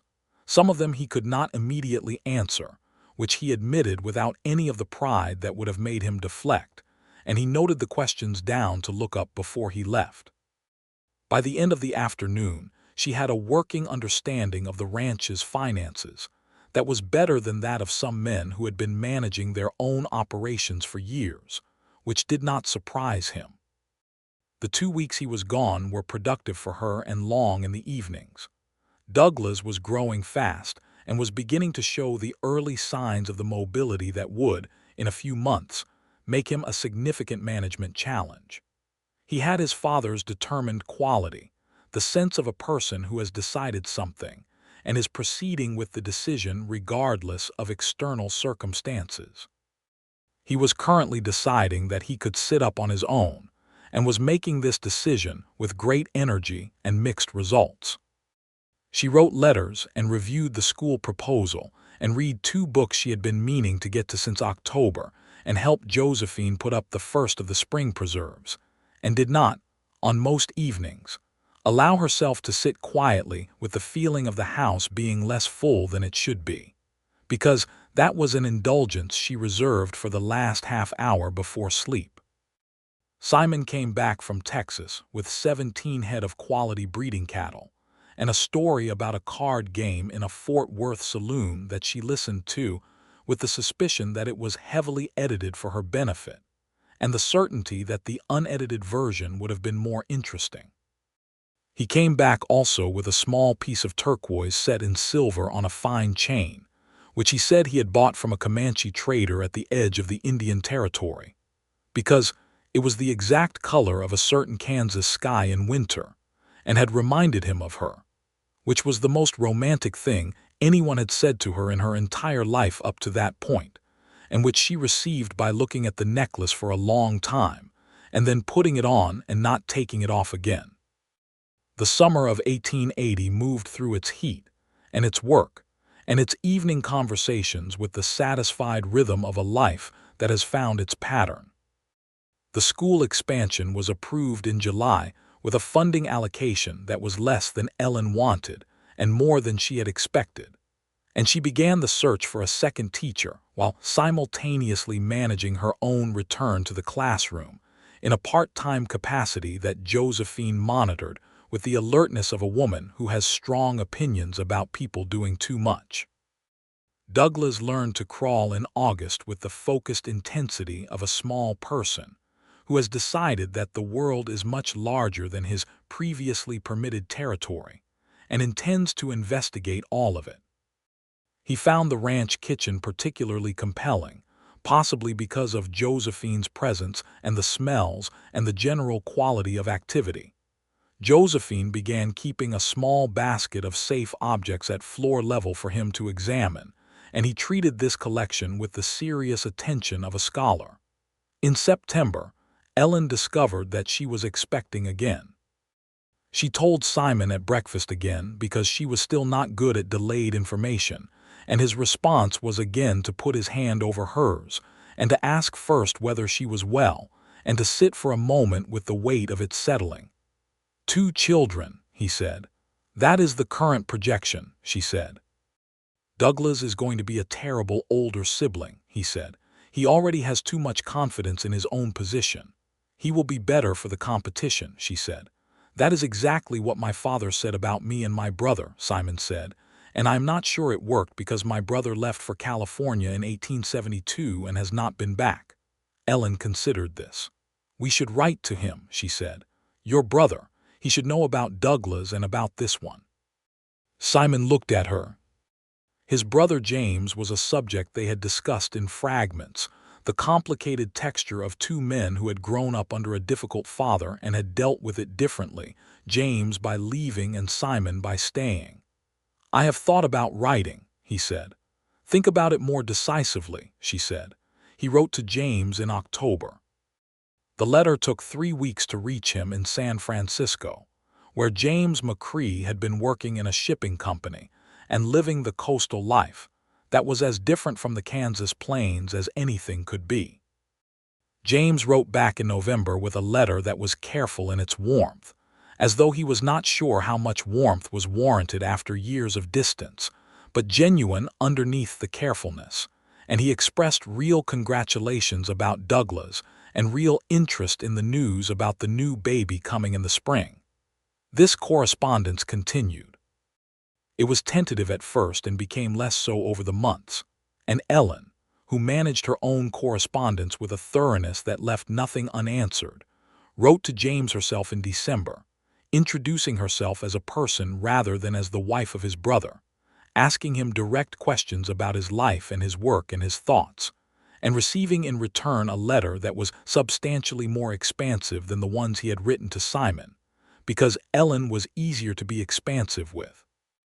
The second child, a daughter, arrived in the early spring of 1881, with a brief and almost suspiciously uncomplicated labor that Dr. Pierce described as the most straightforward he had attended in 3 years. She came out with an expression of benign composure that was nothing like Douglas's newborn look of dissatisfied opinion, and with a quantity of dark hair that Josephine said indicated she would be a striking woman someday. They named her Anna, for Ellen's mother, which was Ellen's suggestion, and which Simon accepted with the understanding that this was both the right name and something Ellen had needed to offer to someone before the generosity of it was lost. Anna was, in contrast to her brother, a serene and observant child who watched the world from the beginning with the focused attention of someone gathering information before making conclusions. She and Douglas established a dynamic within the first weeks of her existence that was entirely dominated by Douglas's vigorous approach to things and Anna's complete failure to be impressed by it, which Josephine said was the best possible beginning for a sibling relationship. By the summer of 1881, the McCrae Ranch was running nearly 5,000 acres. The herd had expanded significantly from the Texas breeding stock Simon had purchased the previous year, and the operation required careful management across more dimensions than Simon could easily hold alone. He had begun involving Ellen in the major planning decisions, in a way that had grown organically from the understanding that she was genuinely useful in this capacity, that her mind for numbers and her ability to see the larger patterns in a set of data were real assets, and that the ranch was better managed with both of them engaged. This arrangement was not without its complications. There were ranchers in the county who had opinions about a woman's appropriate involvement in the running of a cattle operation, and those opinions were expressed in various ways, ranging from polite skepticism to the occasional pointed comment at the cattle auctions in Abilene. Simon dealt with these as he dealt with most things, with an even pragmatism that did not engage with the premise of the objection, but simply demonstrated through results that his approach was working. Ellen dealt with them by knowing her information cold and presenting it in meetings with the calm, thorough precision of a schoolteacher who has learned that the best response to resistance is overwhelming competence. The school was thriving. The second classroom had been built. The new teacher, a young man from Lawrence named Thomas Greer who had studied at the University of Kansas, had been engaged and was by all accounts excellent with the older children and somewhat terrified of Ellen's standards, which she was working to reassure him were achievable. The enrollment had grown from 12 to 20, with several families who had previously schooled their children at home deciding that 2 teachers and a proper curriculum were worth the daily distance. Clara Webb Cartwright, now settled with her sheep-farming husband and a new baby of her own, remained a presence in Ellen's life in the way of a colleague who has become a friend, regular enough to matter and honest enough to be useful. Clara had strong opinions about everything from education policy to the management of husbands, some of which were directly applicable, and all of which were delivered with an entertaining bluntness that Ellen found refreshing. In the autumn of 1881, James McCrae came from San Francisco. He had been writing about it for months, the possibility of a visit, and then one day in October a letter arrived saying he had booked passage on the Transcontinental and would arrive in Abilene in the second week of November, and could Simon send someone to meet him? Simon sent himself. James McCrae was 42 years old, 3 years older than Simon, with the same dark hair but lighter eyes and an ease of manner that spoke of city life and years of social practice. He arrived with good luggage and a gift for Douglas that was a small carved horse, which Douglas immediately attempted to take apart to see what was inside it, and a bolt of fabric for Ellen from a San Francisco shop that was far finer than anything available in Millhaven, and a silver rattle for Anna, who examined it with her usual grave attention, and then demonstrated that it made a satisfying noise. The 2 brothers were careful with each other at first in the way of men, who have been separated long enough for the easy familiarity of childhood to have calcified into something more formal. Ellen watched this with attention and made the practical decision to be very warm and very direct with James in a manner that she calculated would make it easier for Simon to be the same. It worked, because warmth and directness usually did. By the 3rd evening James was there. The 2 men were talking about their father in the way they had probably not talked about him since the year he died. Not with bitterness exactly, but with the honesty that becomes possible once enough time has passed, and enough of your own life has been built around the hole that a complicated person leaves. Ellen sat with Anna on her lap listening to this conversation, and understood that she was witnessing something that needed to happen, and had needed to happen for years. James stayed 3 weeks. When he left, the correspondence between the 2 families shifted in character from tentative to established, and Ellen began writing to him with the regularity she brought to things she had decided were important. The winter of 1881 going into 1882 was one of the coldest on record in Kansas, a fact that the old-timers delivered with the satisfaction of people whose warnings have been vindicated. The cattle required intense management, and the ranch hands worked through conditions that tested everyone's endurance, and Simon was in the field more than was comfortable or safe, and Ellen spent several evenings reminding herself that she trusted his judgment and that worrying was not useful. She worried anyway. This was the bargain you made with loving someone, she had come to understand. You did not get the love without the fear that lived alongside it. Douglas turned 2 in October and Anna turned 1 in March, and the ranch house was a different kind of place with 2 small children in it than it had been before, louder and more complicated and continuously interrupted in ways that required both she and Simon to renegotiate their expectations about when and how things were going to happen. This renegotiation was ongoing and sometimes taxing and entirely worth it. In the spring of 1882, Garrett Holt died in Denver of a fever. Ellen learned of this from Deputy Purvis, who heard it through the territorial network of lawmen that passed information between towns, and she sat with the news for a day and felt things about it that were not clean or simple. She felt something that was not grief because she had not known Holt well enough to grieve him, and not relief because she had not been afraid of him for a long time, but a kind of closing, the way a door closes quietly rather than slamming, and behind it something that had been standing open for years was finally shut. She told Simon that evening. He was quiet for a moment, then said, "Is there anything you need from that? Anything unresolved?" She thought about it honestly. "No," she said. "It is done." He nodded, and that was the end of it. Robert Dalton wrote from Denver in July of 1882 with a letter that was the most honest thing he had written in years. He had been working at a mining supply company, steady work and modest pay, and he had been paying down his debts in the careful, incremental way of someone who has finally accepted the dimensions of the hole they dug. He asked how she was. He said he had heard she was married and had children, news that had reached him through the thin information network of family acquaintance, and that he was glad for it. She wrote back. It took her several drafts because she wanted to be honest without being cruel, and those 2 requirements were in constant tension when it came to Robert. She told him about her life, about Simon and Douglas and Anna and the school and the ranch. She told him that she had not stopped being his sister, but that she had learned to build her life without the foundation of depending on him, and that this was better for both of them. She told him she hoped the debt repayment was going well and asked him to write again. He did write again. The correspondence was monthly at first and then fell to every few months, but it was honest correspondence, the kind between 2 people who know each other too well for performance and have decided that honesty is less exhausting.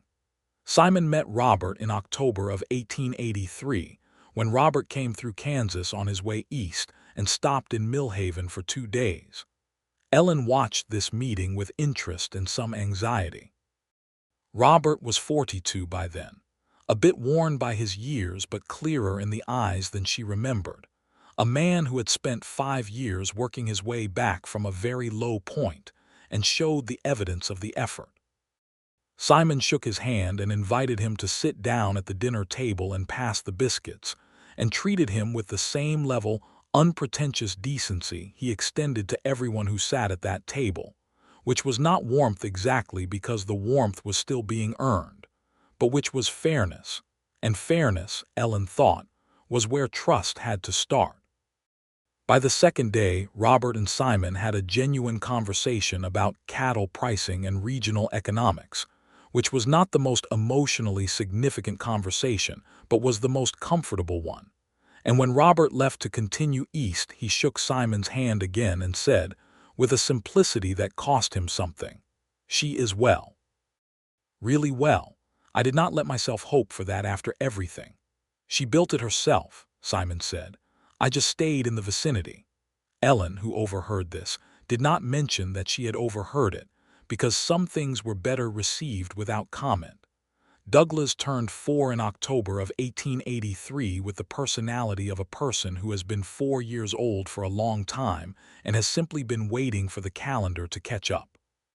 He had Simon's directness and Ellen's precision, and his own irreducible Douglas-ness that was not quite either of them, a particular combination of determination and curiosity that had everyone on the ranch alternately charmed and exhausted. Anna at 2 was coming into herself as a person in the measured, deliberate way she did everything, testing the world carefully before committing to any position. She had begun talking with the completeness of a child who has been listening and collecting language for a long time before deploying it, and her sentences, when she produced them, were fully formed and often surprising. The school continued to grow. By 1884, enrollment was 26. Thomas Greer had settled into his position with a competence that no longer required Ellen's anxious oversight, and the county education board had agreed to a proposal Ellen had been working on for 3 years to standardize the curriculum across the 3 schools in the county, using a framework she had developed from her own experience and from correspondence with teachers in more established Eastern school systems. This work brought her into contact with people at the state level she would not otherwise have met, and one of these contacts, a woman in Topeka named Margaret Fulton, who was involved in the first tentative movements toward women's suffrage in Kansas, began a correspondence with Ellen that became one of the important intellectual relationships of her life. Margaret was 20 years older and considerably more radical in her political views, and their letters were long and argumentative and stimulating in a way that Ellen relished. She mentioned Margaret to Simon with some care, because the subject of women's suffrage was not one she had tested with him. His response was characteristic. He said that any system that excluded half the population from decisions that affected them was a system running at half capacity, and that this seemed obviously inefficient, and that he would be very surprised if Ellen Dalton McCrae did not have views on the subject. She had very clear views on the subject, which she then expressed at some length. "You should write them down," he said. "Not just to Margaret, to the newspaper." She wrote them down. The piece ran in the Dodge City newspaper in the spring of 1884 under her full name, Ellen Dalton McCrae, and generated a quantity of mail that kept her busy for a month, the majority supportive and a minority hostile, with the specific hostility of people who have not considered a position carefully, but object to it on principle. Simon read the hostile letters with an expression of mild amusement, and the supportive ones with quiet satisfaction. He was proud of her in the way she had come to understand was characteristic of him, not demonstratively but concretely, by doing things, by being interested in what she did, by taking her work as seriously as his own. In the summer of 1884, Ellen found that she was expecting again. This time she told Simon in the evening, in the sitting room, in a way that had acquired its own ritual quality over the repetitions, and this time his response included a comment about whether the house was going to be large enough, said with the dry inflection that meant he was not actually worried about the house, but was expressing the comfortable comedic register they had developed for significant news. She said they would manage. This child, born in February of 1885, was a second son, whom they named Thomas for Ellen's father, with the understanding that naming a child for someone complicated, as she had come to understand from Simon's experience with Douglas's name, did not carry the complication forward but could instead serve as the cleaner version of a legacy. Thomas arrived in the world with an entirely different character from both his siblings, a placid, sociable person who seemed to find everything that happened around him fundamentally interesting and unthreatening. He was the kind of infant that strangers wanted to hold, projecting an availability and ease that made everyone in his vicinity feel comfortable, which was a quality the ranch house had not seen before in any of its inhabitants. Douglas at 5 received Thomas with the complex diplomatic response of a firstborn who has already negotiated his position relative to one sibling and is not entirely sure he wants to negotiate again, but who has enough of his father's underlying decency to be good about it when it counts. Anna at 3 received Thomas with the analytical attention she brought to everything, studying him carefully for several days before apparently concluding that he was an acceptable addition to the household, and beginning to treat him with the gentle authority of a person who knows she is older and plans to be useful about it. Josephine said that the three of them together were going to be formidable, and that she meant this as both a compliment and a warning. The ranch in 1885 was a different operation from the one Simon had been running when Ellen arrived in Millhaven in February of 1878.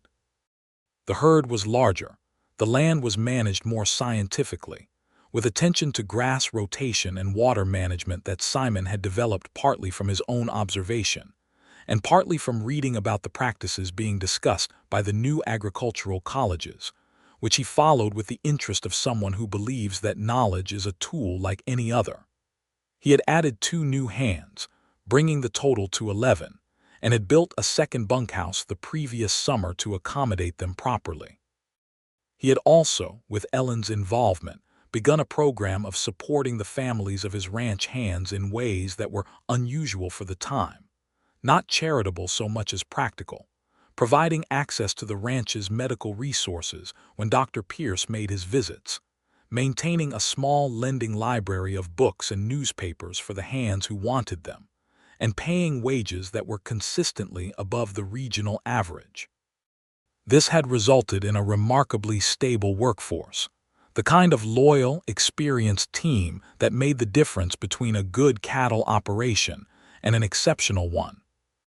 Ellen managed the household accounts and the school board correspondence and her own writing, and the children, and the particular texture of a life that was full to the edges in the best possible way. And she was aware, in the way you are aware of things that are too close to see whole, that she had built something she had not known was possible on the afternoon. She stood on the frozen main street of Millhaven with a carpetbag and a carefully empty face. In the autumn of 1885, Simon's brother James came again from San Francisco, and this time he came with a woman, a widow named Catherine Marsh whom he had met through the shipping company, a compact and intelligent person with very dark eyes and the wary self-possession of someone who has made herself independent and is not sure she wants to change that. Ellen recognized something in Catherine that she recognized from memory, and she was careful and warm and honest with her, because those were the things that had worked when someone offered them to her, and because Catherine and James were clearly in the same territory she and Simon had navigated years before and could probably use the landmarks. James and Catherine married in San Francisco in the spring of 1886. Simon and Ellen sent a wedding gift of real silver, and a letter that took 4 pages to say what they wanted to say about what a good marriage looked like from the inside. Catherine wrote back directly, and with a feeling that made Ellen think the friendship was going to be one of the important ones. In 1887, the railroad came closer to Millhaven, not directly through the town, but close enough that the cattle drive to Abilene was shortened by almost a day, which was a significant practical improvement, and also a harbinger of the changes that were coming to the plains as the territory filled and the frontier moved west. Ellen watched these changes with the attention of someone who had arrived at the beginning of something and was now in its middle, and she thought about what the world would look like for Douglas and Anna and Thomas when they were grown. Douglas at 7 was already serious about horses and cattle in a way that suggested his future was visible to anyone who looked at him. He followed his father around the ranch with the focused attention of an apprentice, asking questions that Simon answered fully and without condescension, and he could already sit a horse with a confidence that the older hands admired.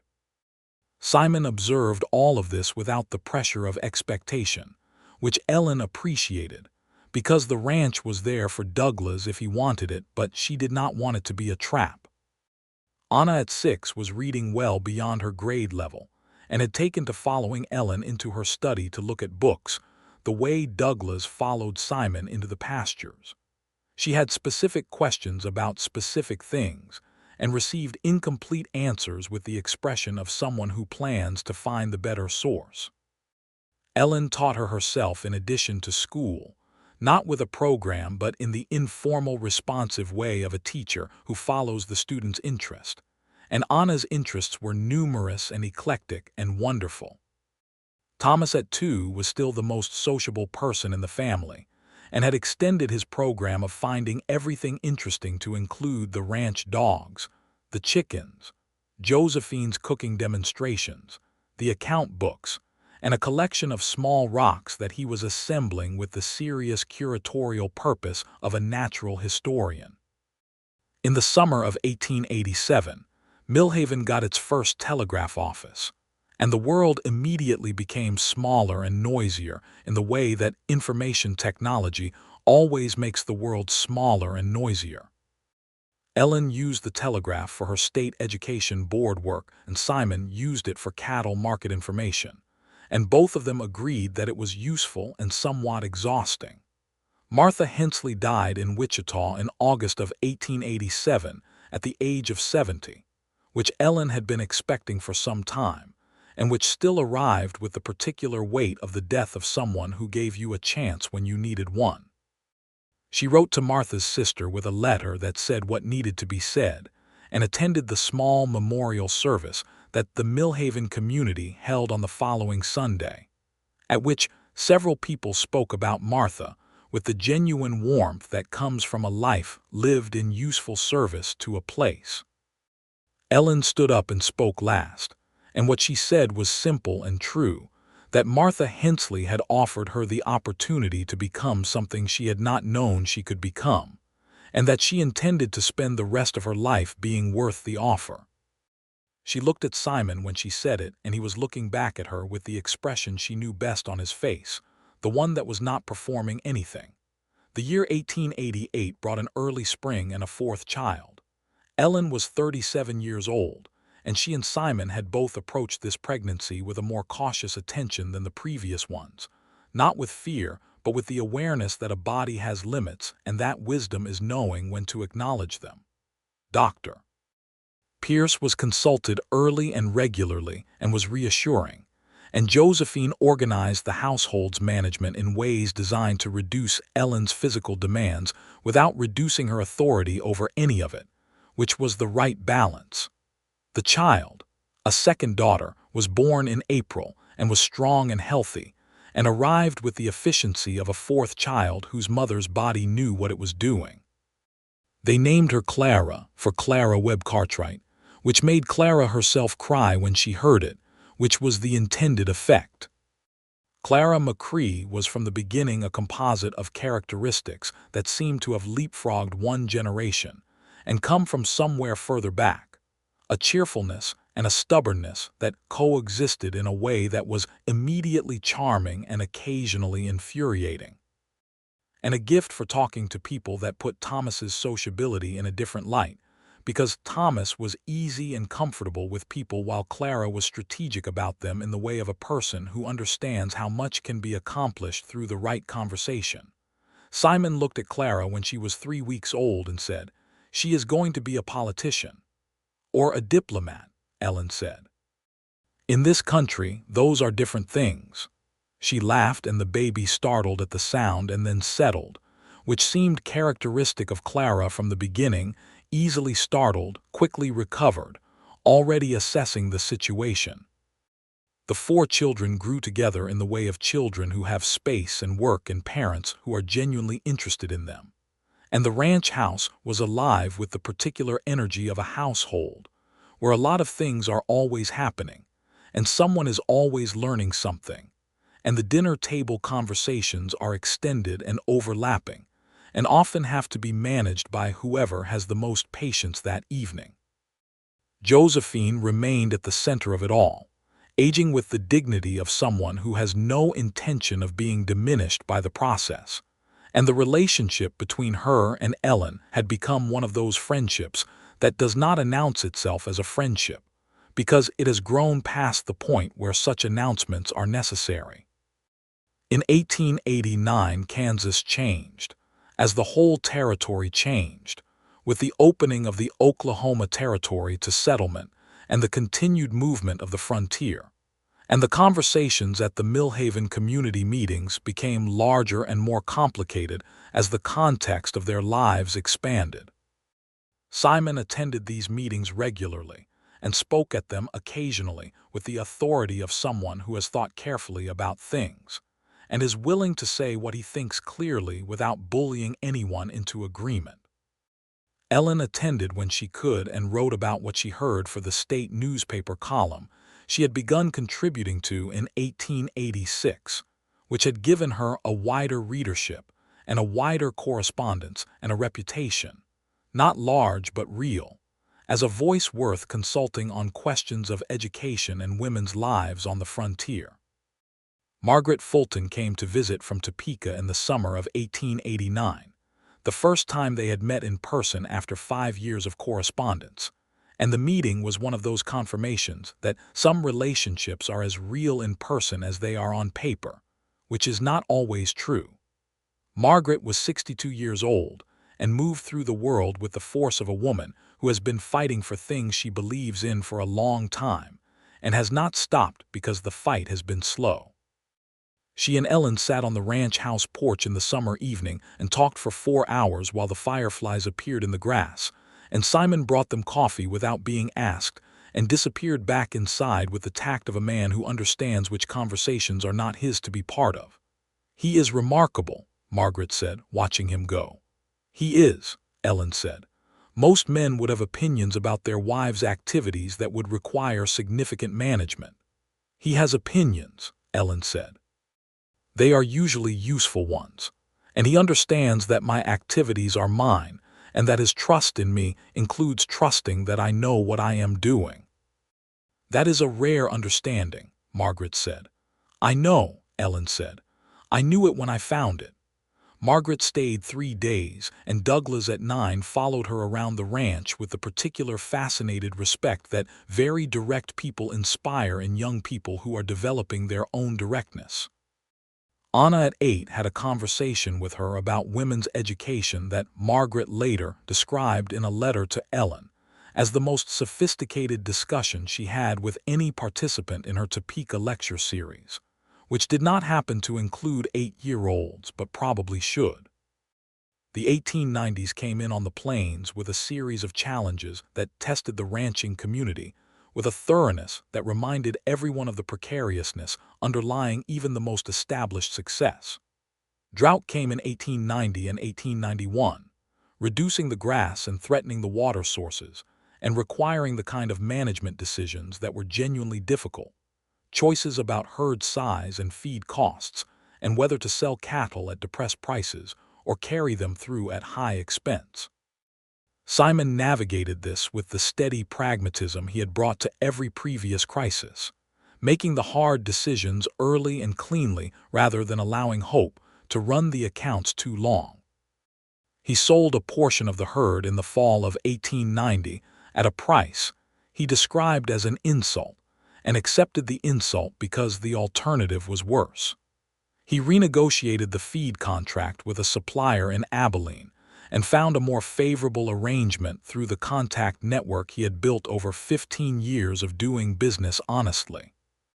Ellen went through the accounts in the drought years with the thorough attention of someone who understands that attention is itself a kind of management, and she identified 3 places where costs could be reduced without affecting the ranch's core operations, one of which Simon had not seen, and 2 of which he had seen but not acted on quickly enough. Her involvement was not decorative. The ranch ran better with her in the accounts than it would have without her, and this was a fact they both understood without needing to make anything of it.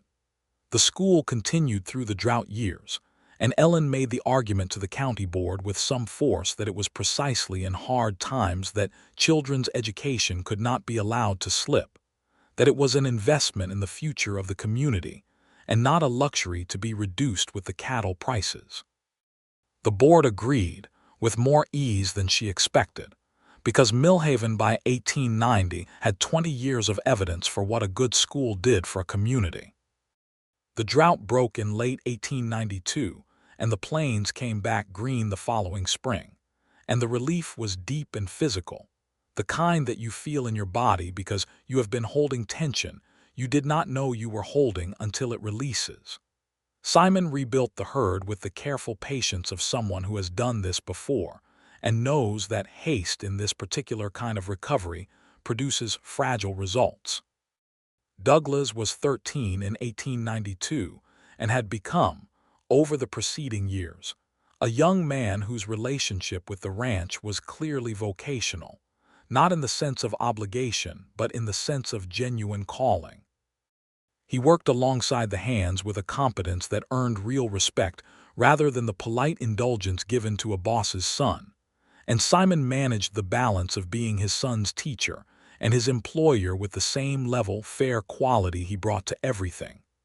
They had arguments, the real kind, with heat and specificity, about methods and approaches and the right way to handle particular situations. Ellen observed these arguments with satisfaction, because real arguments between people who respect each other are how knowledge gets transmitted and tested. And the fact that Simon was willing to have real arguments with his 13-year-old son about pasture management said something important about how he saw the boy. Anna at 11 had decided that she wanted to be a doctor, which was a decision she had apparently made carefully over some period of time, and which she announced at the dinner table one evening with the composure of someone who expects resistance and has prepared for it. Simon asked her what kind of doctor and for what reasons. She explained, in some detail, that she had been thinking about the fact that the nearest medical care for the women of the community was a man who came from Dodge City once a month, and that there were conditions affecting women's health that were not well served by this arrangement, and that she believed a woman doctor would be more useful to this community than almost anything else she could think of to become. Simon listened to this and said it seemed like a sound analysis of the problem, and asked what steps were required to pursue that path. She said she would need to go east for schooling eventually, that there were women's medical colleges in the east, and that she had been doing research. He said she should keep doing the research and they would discuss it when she was ready to discuss it seriously. This response was not everything she had hoped for and was substantially more than she had feared, and she filed it under in progress and continued her research. Ellen sat across the dinner table from this exchange and thought about what it meant to watch your children become themselves, the particular joy and terror of it. Joy because they were becoming genuinely interesting people, and terror because their lives were their own, and you could not control the shape of them even when you wanted to. She talked to Simon about it that night in the quiet after the children were asleep, and he said that he thought the important thing was that they had given them a foundation and that the rest was theirs to build. "Are you afraid?" she asked. "Every day," he said. "In the background, I have learned to think of it as appropriate rather than alarming." "That is very practical of you," she said. "I learned it from you," he said. She was 41 years old in 1892, and she and Simon had been married for 11 years, and she thought sometimes about the woman who had stepped off the stage in Millhaven with her carpetbag and her closed face, and she could not quite connect that woman to herself anymore, not because the experiences were foreign, but because the person who had carried them had changed so completely in the essential texture of how she moved through the world. With more trust and more hope and more willingness to be seen, and still with the same precise attention to things that she had always had, but that was now applied to abundance rather than to defense. She was loved. She had known this for years, had known it with the solid certainty that comes from evidence accumulated over time rather than from any single statement or gesture. Simon McCrae loved her with the consistent, demonstrated, unconditional regard of a man who has chosen something completely and does not experience that choice as a burden. She loved him with the same whole quality, and what this felt like from the inside was less like a feeling and more like a condition of existence, the way good health is a condition rather than an event.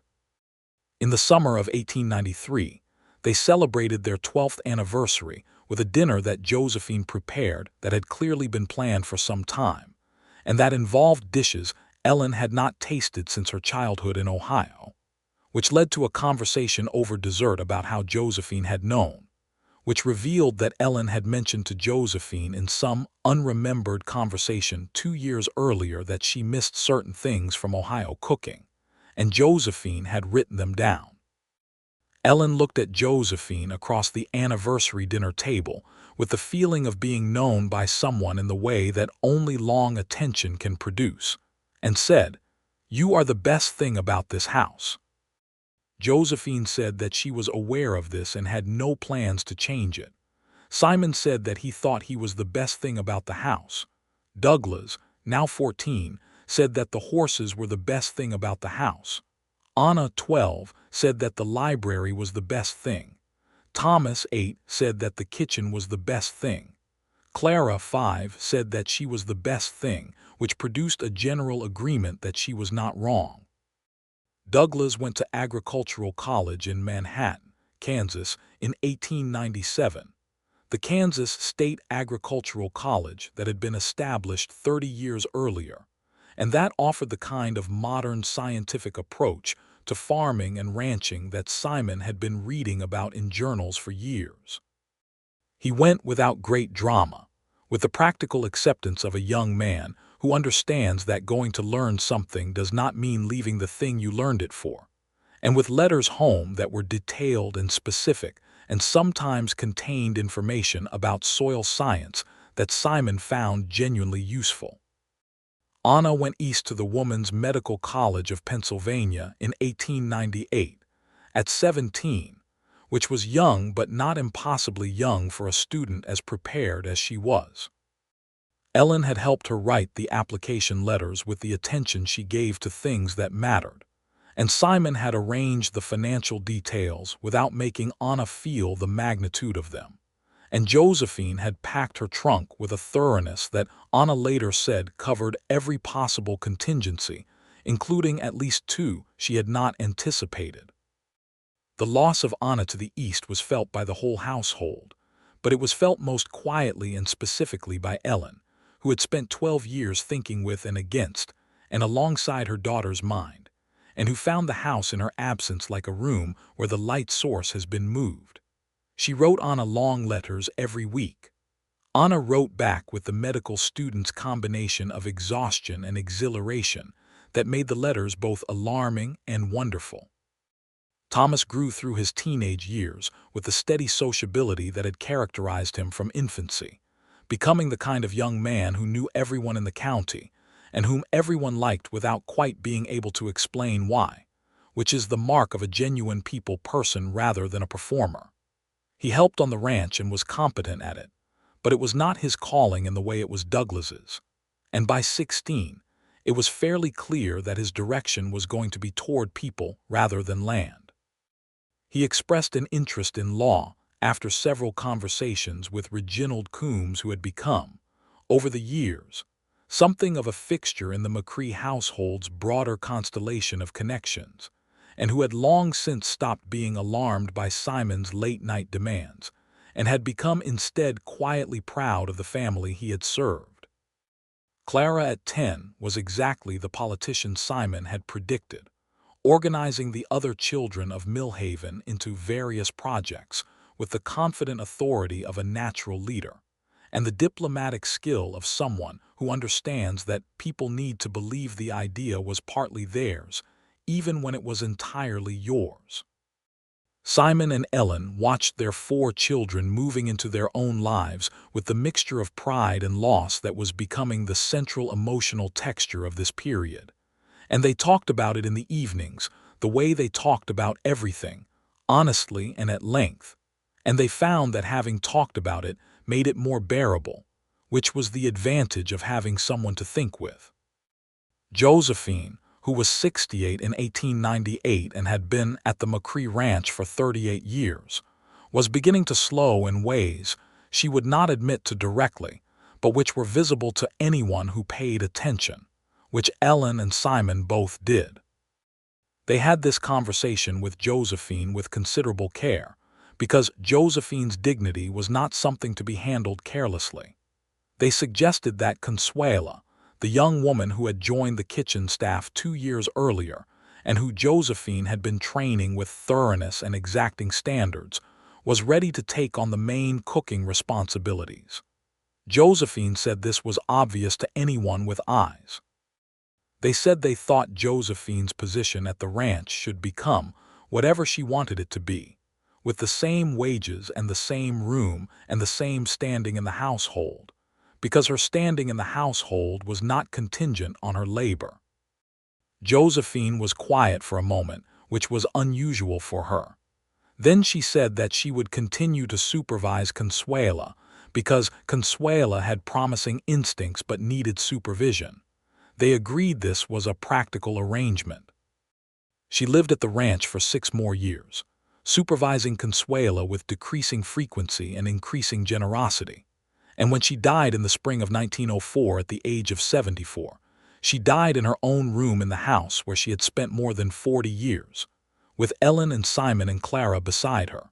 And the funeral that Millhaven held for her was attended by everyone who had eaten her food or been organized by her authority or been seen by her sharp, kind eyes. Which was most of the county. Ellen spoke at the funeral, because there were things to be said that she was the right person to say.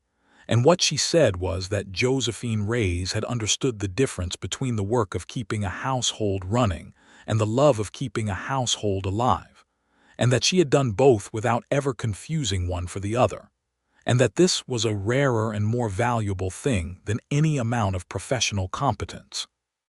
The McCrae Ranch entered the 20th century with Douglas back from Manhattan, running the cattle operation with Simon, the two of them working together with a competence and compatibility that made the ranch the most productive it had ever been. Douglas married a young woman from Abilene named Sarah Hennessy in 1901, a practical and warm person who fit into the household with an ease that Ellen recognized as a good sign. Anna came home from the East in 1903 as Dr. Anna McCrae, the first woman doctor in their part of Kansas, which generated both the resistance and the support that Ellen had expected, in approximately the proportions she had predicted. She set up her practice in Millhaven, in a room attached to Martha Hensley's old house, which Ellen still owned, and which it seemed fitting to use for something Martha would have approved of.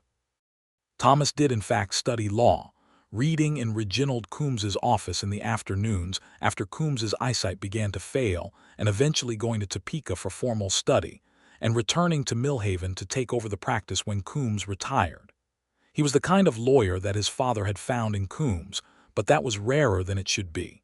A person who took the human dimensions of legal situations as seriously as the technical ones. Clara, true to every prediction, went into public life. By 1910, she was involved in the Kansas suffrage movement with the intensity of someone who has found her calling and knows what to do with it. Ellen gave her Margaret Fulton's letters to read, and Clara treated them with the reverence appropriate to primary source documents and the impatience of a young woman who wanted to be making history rather than reading about people who had. Kansas women got the right to vote in 1912, and the celebration at the McCrae Ranch that evening was one of the best evenings Ellen could remember, with the family gathered around the long dinner table that Douglas had helped Simon build 20 years earlier, and Consuela's cooking filling the house with warmth, and Simon looking down the length of the table at his family with an expression she knew would be the last thing she remembered when she was very old. He was 67 years old, and he was still the person she trusted most in the world, and the trust was based on 34 years of accumulated evidence, and she did not expect that to change. "You look pleased with yourself," she said to him across the dinner table. "I am pleased with everything," he said. She looked at the table, at Douglas and Sarah and their 2 boys, at Anna, whose doctoring had already saved 3 lives that Ellen knew of and probably more she did not, at Thomas, who was quietly explaining something legal to Clara, who was listening with the attention she gave to things she intended to use, at the house that was full and warm and hers as much as anyone's, the deed saying so in plain legal language, her name beside Simon's on the document that said this land belonged to them both. "So am I," she said. They sat on the porch that night after the family had gone home or to bed, the two of them in the chairs they had been sitting in for years, with the September dark around them and the prairie sounds and the stars overhead that were the same stars they had looked at together from the beginning. He reached over and took her hand, which he did without thinking about it because it was as natural as any other motion, and she let him hold it, which she did without thinking about it for the same reason. The land stretched out in the dark around them, all 5,000 acres of it, his and hers and theirs, built from hard work and hard choices and the decision to trust something even when trust was frightening. And she thought that this was what she had been looking for when she stepped off the stage in Millhaven with her carpetbag and her closed face. Not this specific thing. She had not known enough to hope for this specific thing, but this quality of rightness, this sense of a life that fits. It had taken everything she had. It was worth every bit of it. The stars came out over the McCrae ranch one by one in the September dark, and the two of them sat under them without speaking, because they had long ago passed through the kind of silence that needs filling and arrived at the kind that is simply home.